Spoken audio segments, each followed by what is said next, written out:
ప్రేక్షకులందరికీ నమస్కారం.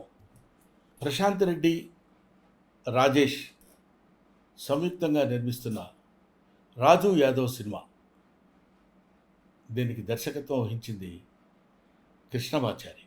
ప్రధాన పాత్రలో అంటే హీరోగా యాక్ట్ చేస్తున్నటువంటి క్యారెక్టర్ రాజు యాదవ్ గెటప్ సీను మీ అందరికేంటి తెలుగు వాళ్ళందరికీ ఒక మాటలో చెప్పాలంటే ఇరు రాష్ట్రాల్లో ఉన్న వాళ్ళే కాకుండా ప్రపంచంలో ఉన్న తెలుగు వాళ్ళందరికీ సుపరిచితమైన వ్యక్తి. అతను ఈ సినిమాలో కథానాయకుడిగా యాక్ట్ చేస్తున్నాడు. అంకిత అనే అమ్మాయి హీరోయిన్గా యాక్ట్ చేస్తుంది. ముఖ్యంగా ఈ సినిమాలో ఒక ఇంట్రెస్టింగ్ ఎలిమెంట్ ఉంది కాబట్టి నేను చెప్తున్నా. అదేంటంటే నవ్వుతూనే ఉంటుంది ఫేస్ అంతా. ఆ నవ్వుతూ ఉన్న ఫేస్లోనే అనేక భావాల్ని ప్రదర్శించడం అది సామాన్యమైన విషయం కాదు. అసలు ఈ థాట్ డైరెక్టర్ కృష్ణమాచారికి రావడమే చాలా గొప్ప విషయం. దాన్ని పెర్ఫామ్ చేయడానికి తనకున్న బడ్జెట్లో ఒక అద్భుతమైనటువంటి నటుడిని ఎన్నుకోవడంలో చాలా మంచి selection of the artist, that is getup scene.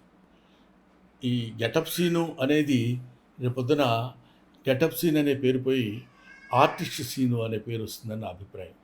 ఎందుకంటే గెటప్ల ద్వారా నవ్వించడం కాకుండా నటన ద్వారా ప్రేక్షకుల యొక్క మెప్పు పొందుతాడని ఈ సినిమా గురించి నాకున్న అభిప్రాయం. నేను చూశాను, దీనికి వాయిస్ ఓవర్ కూడా ఇచ్చాను. ఒక అద్భుతమైన సినిమా ఇది. ఈ సినిమాని అందరూ చూసి మంచి మనసుతో ఆశీర్వదించండి. ఈ సినిమా సక్సెస్ చేయండి. చేస్తే ఇంకా మంచి సినిమాలు వస్తాయి, ఇంకా మంచి మంచి నటులు పుడతారు, ప్రోత్సహింపబడతారు. This is my special request about Raju Yadav cinema. సరే, ఈ సినిమా గురించి సేపు చెప్పావు, బాగానే ఉంది. ఎప్పుడు రిలీజ్ అనే కొంచెం ఉత్కంఠ మీలో ఉండొచ్చు. రేపే అంటే మే 24 ఆల్ థియేటర్స్లో రిలీజ్ అవుతుంది. మీరు చూడండి. అందమైనటువంటి, ఆనందకరమైనటువంటి, అద్భుతమైన సినిమా రాజు యాదవ్.